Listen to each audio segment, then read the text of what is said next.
next supermarket's sweep. We kind of split up so we can get the items and then meet back together. We're right by a military base. I thought it was Carswell, but it's actually NASJRB. So it's National Air Station Joint Reserve Base, mostly Navy. They incorporate other branches because Navy is the travelers. And they ship everyone everywhere. Okay.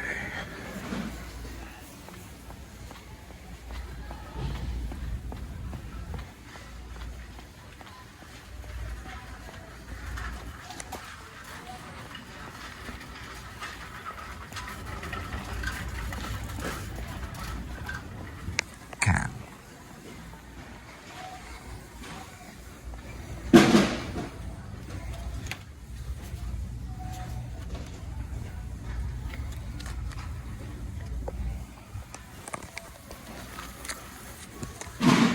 Every once in a while he gets this one too.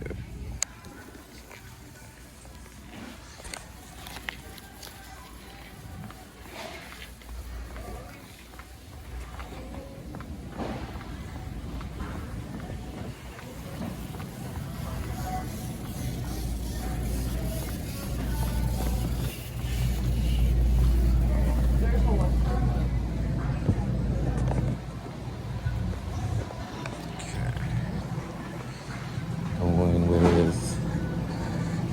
this one.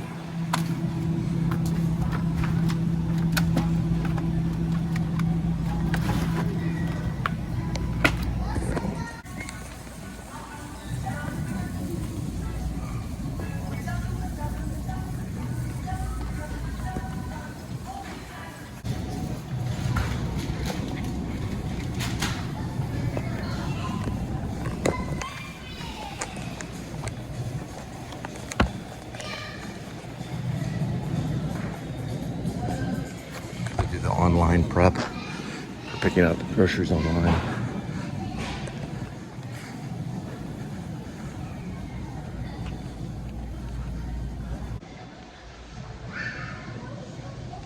Oops, sorry about that.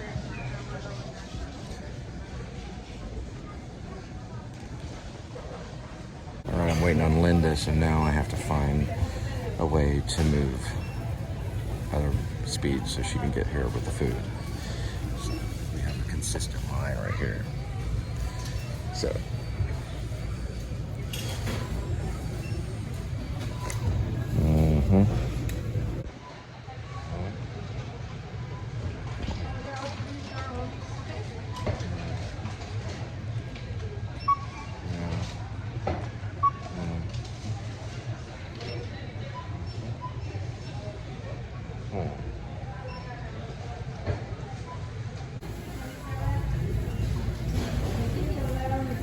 I think this one's the one.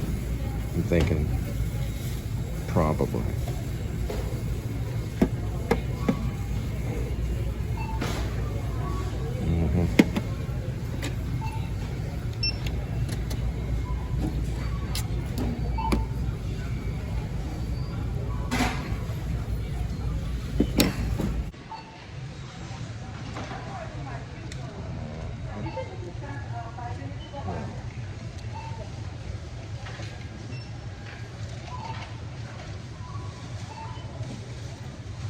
Yeah, it's tender cuts. Oh, like right there. Oh. They can chill some of these for some cats. I mean, come on.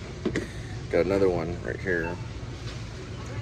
I believe this is probably, yeah, it's going to be tender trout.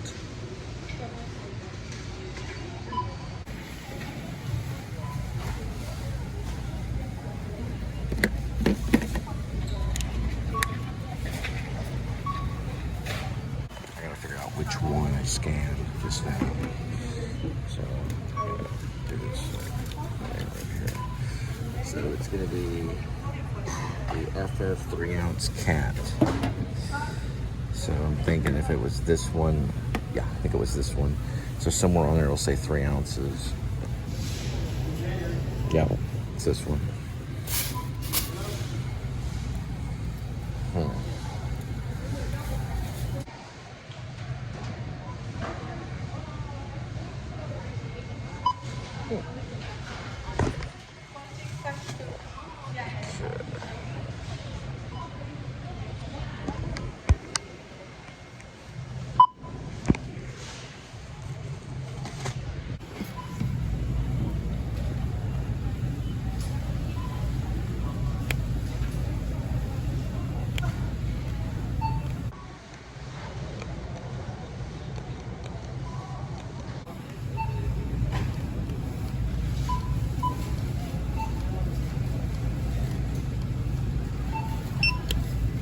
Got it.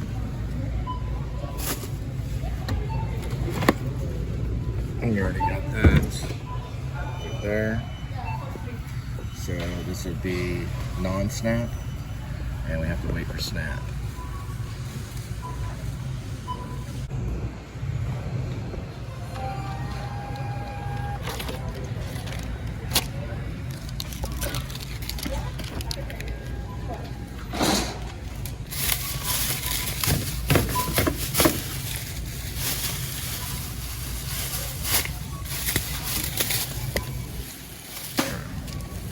Go find Linda.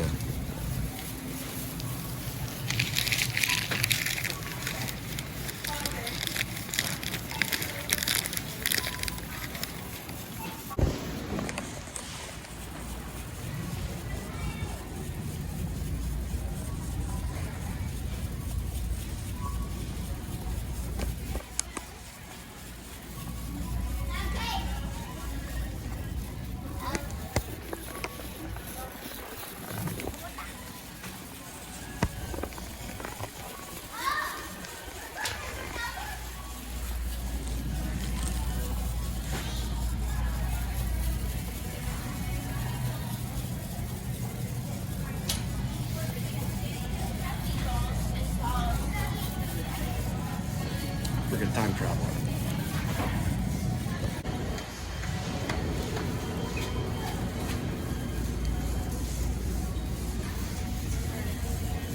There we go. We meet. Okay. All right, cool. Now we want to combine. That way we can get out quicker. This can be checked on this receipt that I have. Move this. Then I take this, go here, go this way, and follow me out. We got to go. I know. Calm down. Yeah, and we're on a rush.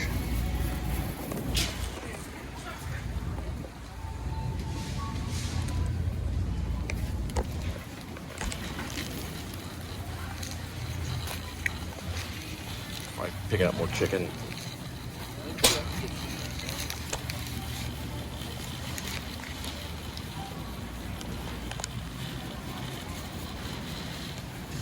Just one more item. You can snap it and leave. Okay. Because we're gonna separate the two. We're I was and seeing then they put had them the back chicken wings for $5. Okay. Nope. Later, another time. We do have this. We're rolling. We gotta snap out and go.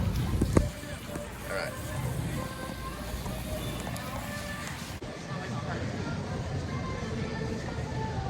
Yeah, we haven't done this in a while. Real quick, just like a little snapshot. Okay. Got it. All right, this will be the snap one. Okay. Let's move this one a little far.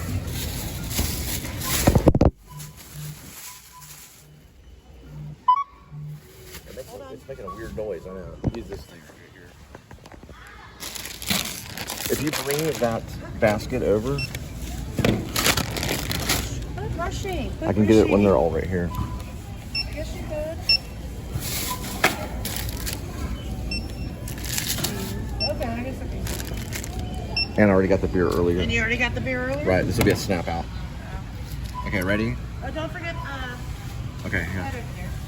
This is your, which one? No, that everything in the sack's already gotten. Okay, well, I'm gonna It's make there, sure the it's there. receipt is Lunch right meat. here. All right, that'll be snapped out. Get that.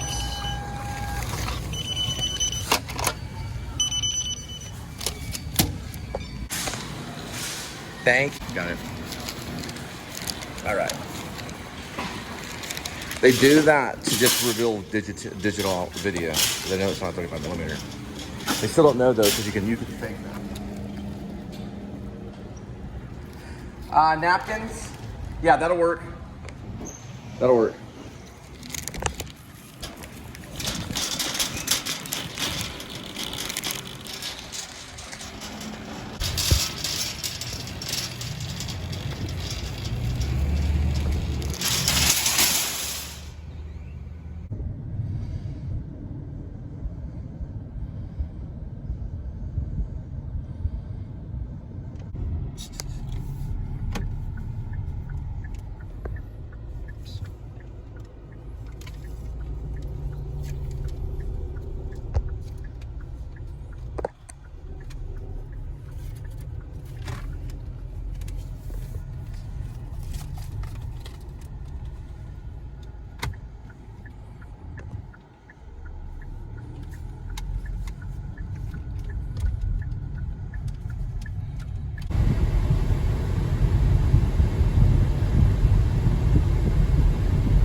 degrees Fahrenheit. It's 214,521 miles on the odometer. It's June 6th of 2024. And welcome to the Please Subscribe show. So, citing your work. Yeah, we can do that more because we have these devices, which are basically digital cameras, iPhones 11s, all different types of wonderful things you can use to cite your work. But I was writing and I realized, hey, I'm using a blue and white light. Now, it's not from the specials, but it's a blue and white light that blinks on a 6-foot modem. Thus, it'll probably blink throughout the play at times, and I even require it to blink blue and white or blue. 1400,000, written by Sam Shepard, produced, I would say, in the 60s. He used he used an actor named David Burns that was an older actor in the actual play. I believe he played the dad. There's a dad and a mom. There's Donna, Ed, different characters in it. He does call for a blue light to appear overhead, meaning the theater lights change to blue. And then it distinctively changes to white. So he called for that in the writing, like a director giving notes. He was that type of writer. You should be that way for the theater. You can give director notes, or you can give notes on lighting. You can give notes on costume. I took a scene design class. It's a good one for a writer to take, is a scene design class on how to design a set on stage, how to draw it and design it so that you're thinking like a director, you're thinking like a playwright.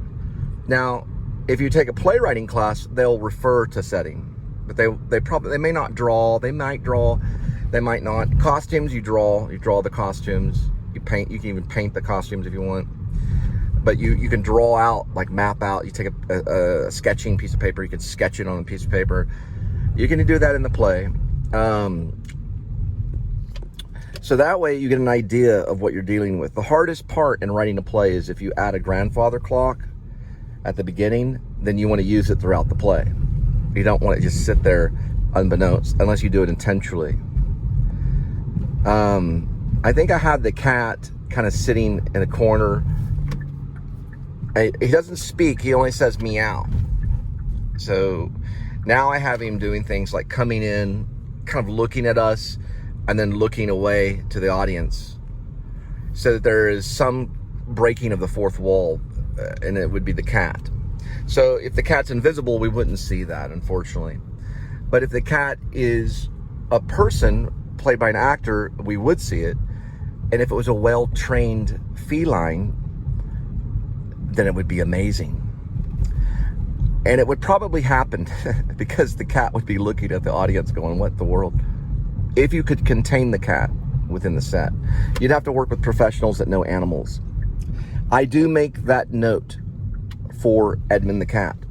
It's 3 ways you can direct it. That way, if it's gone to New York or if it goes to New York, the directors there can choose. If it's an invisible cat, that means the actors have to use mime to reveal the cat.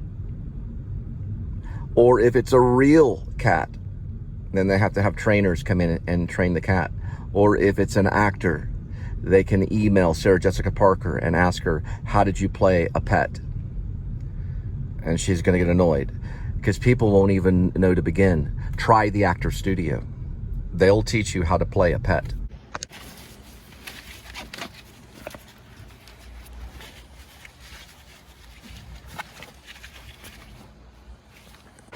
(6/18/10, 3.4).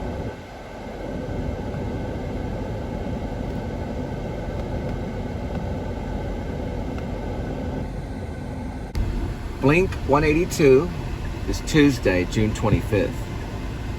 They're going to be at Dickies, where Justin Timberlake is already coming to Dickies. So Blink 182 is on its way. They're a band. The reason why they're called Blink 182 is supposedly you blink 182 times when you go to sleep. I don't know if it's true, but they're a good band. I'm actually going to turn them on right now. Timberlake will be here too at Dickies. He's a fine actor. Timberlake is a fine actor. Very, very good actor. He was in Alpha Dog. Timberlake's one of our great actors. He just doesn't do it enough. Disney guy. Blink 182, they're one of our greatest bands. I'm not a connoisseur on Blink 182, but I do know they have a punk age. So they were a punk band for a little while, and then they went alternative music kind of. But they're a very, very, very dangerously good band.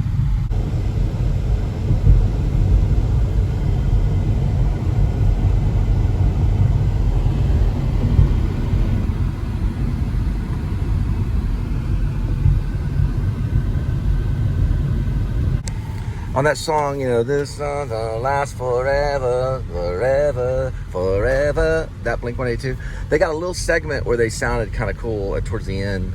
They brought out the fancy studio sound, and then they brought in like this kind of like tape deck sound, whatever you want to call it. I like for example, music that I like. Kurt Cobain's stuff solo when he was recording by himself with a tape recorder is far better than all the studio stuff they messed up, you know, with. My personal opinion. When I go back and I'll listen to Nirvana, no problem. You know, all the stuff that they produced with the Rick Biotas types, you know, going in, tweaking the freaking sound system and tweaking it till it gets all Zeppelin. I don't have a problem with that at all. I don't have a problem. Pink Floyd knew how to revolutionize that, right? Pink Floyd did. But it's just sometimes just too pretty, and then after 3 or 4 times you listen to it, you're like, okay. But when they take that out and it sounds, you know, unique, you're not listening to the same freaking produced song that everybody else sounds like, you know? Nirvana worked really hard on trying to sound distinct, which they went through Smashing Pumpkins. And now they're different. I'm not ringing on Smashing Pumpkins, but they still sound expensive. Okay, so Blink 182 did a song called I Miss You. That's actually a better recording, at least the one I'm listening to. And I'm listening to everything off of YouTube. But that's a very powerful opening. You know, the song has an opening, and it's a really good song. It's called I Miss You. It's 182. Miss you.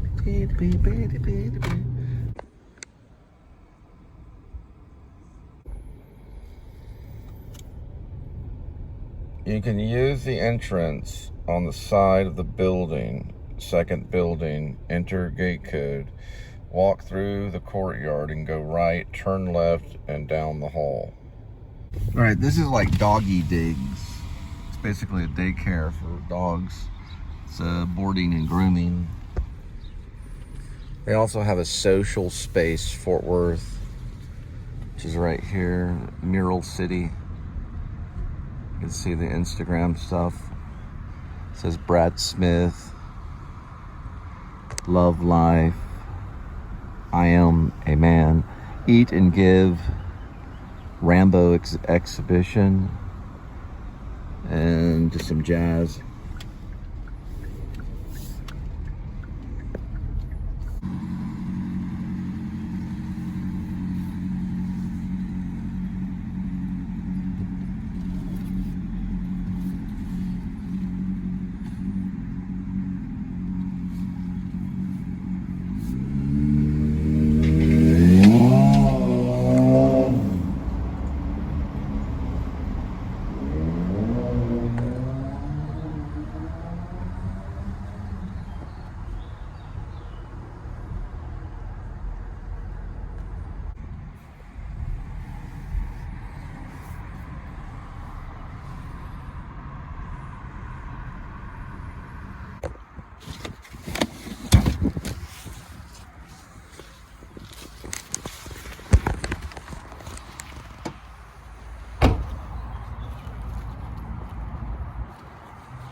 Second building.